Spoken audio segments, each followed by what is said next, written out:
Isang mapagpalang araw po ang bati ko sa lahat ng abuti ng tinig na ito. Sumayin niyo lahat ang pagpapala ng Diyos Ama sa pangalan ni Kristo. Amen. Ang paksa ko ngayon ay ang Reckoning of Times episode 38. Makikita ito sa Genesis chapter 11 verse 24 and 25. Si Nahor ay namatay sa edad na 148. Si Father Noah noon ay 942. Si Abraham ay 49. Ang previous topic ko na episode 37, si Father Noah ay 941. Ito'y 1 year lang dahil sa episode 37, namatay si Pilig. At sa episode 38, na 1 year lang pagitan, 941 si Father Noah, episode 38 ay 942 si Father Noah, ay namatay naman si Nahor ko. Kaya kahit 1 year lang, ito na ginawa ko pa rin ng episode ito para makita ang mga pagbibilang. Si Father Noah ay 941 sa episode 37 sa previous. Si Father Shem ay 449. Si Arpaksad ay 338. Si Sheila ay 303. Si Iber ay 273. Si Pilig ay 239. At namatay si Pilig sa taong 1897. Ito i-check natin kung tumatama ito. Si Pilig ay sinilang sa 1658. Dito ang 1658. Dito si Pilig ay sinilang at namatay siya sa taong 1897. Ang 1897, ibawas yung 1658 ng kanyang pagsilang is 239.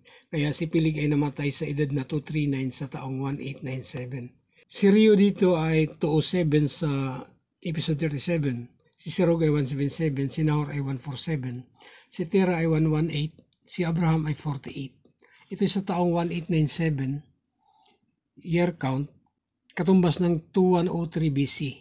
Abraham dito ay 49. Kung kaya dito sa episode 37 si Abraham ay 48. Pareho din kung kay Father Noah naman, 942 si Father Noah. Sa episode 37, 941 kung kaya 1 year. Ang 941 ni Father Noah plus 1 is 942.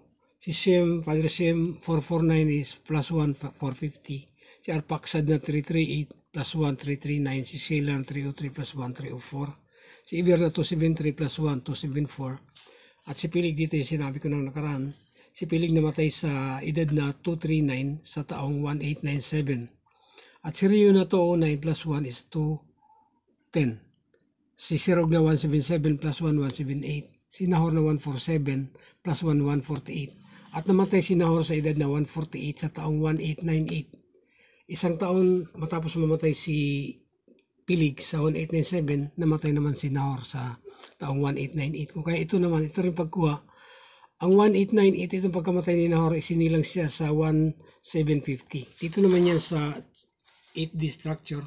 Ang 1750, ito yun. Ang 1750, dito si Nahor ay isinilang plus sign.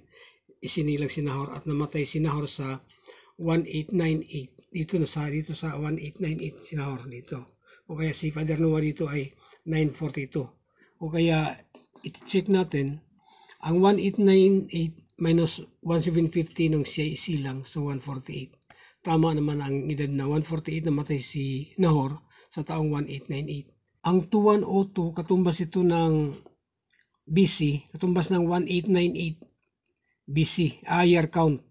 O kaya ang 2250 BC katumbas ng 1750 year count. Kung kaya dito sa pagbabawas ang 2250 minus 2102 equals 148. Kaya si Nahor ay namatay sa edad na 148 sa taong 1898 or 2102.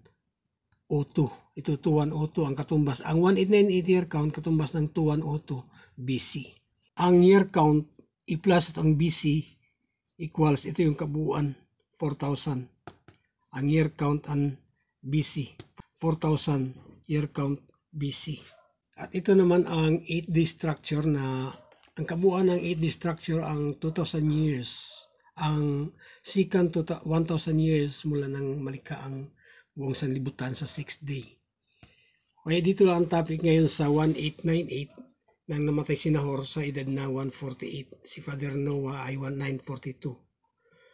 Nagmula ito sa 1897. Ito lang itong dalawang itong isang taon lang pagitan, 1897 to 1898, na si Father Noah dito ay 941.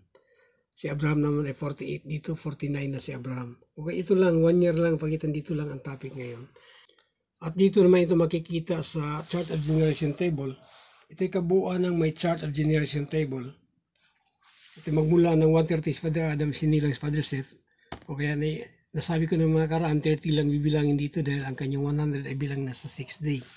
Kaya ito ay hanggang itong chart na ito ngayon, hanggang kamatayan ni Jacob sa edad na 147 nang namatay siya sa Egypto sa 2156 year count. Dito lang muna. Kaya ang topic dito lang sa 942 si Father Noah. O umpisahan ko dito sa baba. Nung 49 si Abraham. Ito ang 49 si Abraham. 119 naman si Terah. 148 si Nahor. Namatay si Nahor sa 1898. At si Serug ay 178, si Rio ay 210, patay na rin si Pilig.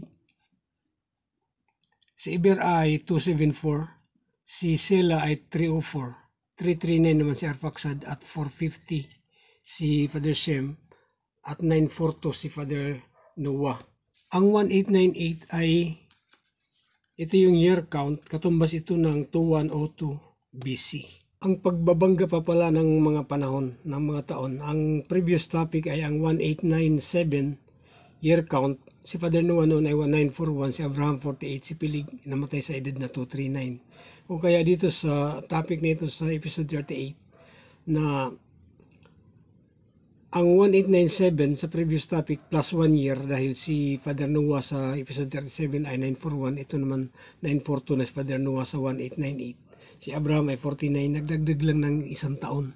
Si Nahor ay namatay naman sa edad na 148 sa taong 1898. Genesis chapter 11 verse 24 and 25. At ang BC, ang 1897 na katumbas ng 2103 BC, bawasan ng 1 taon, so 2102 BC.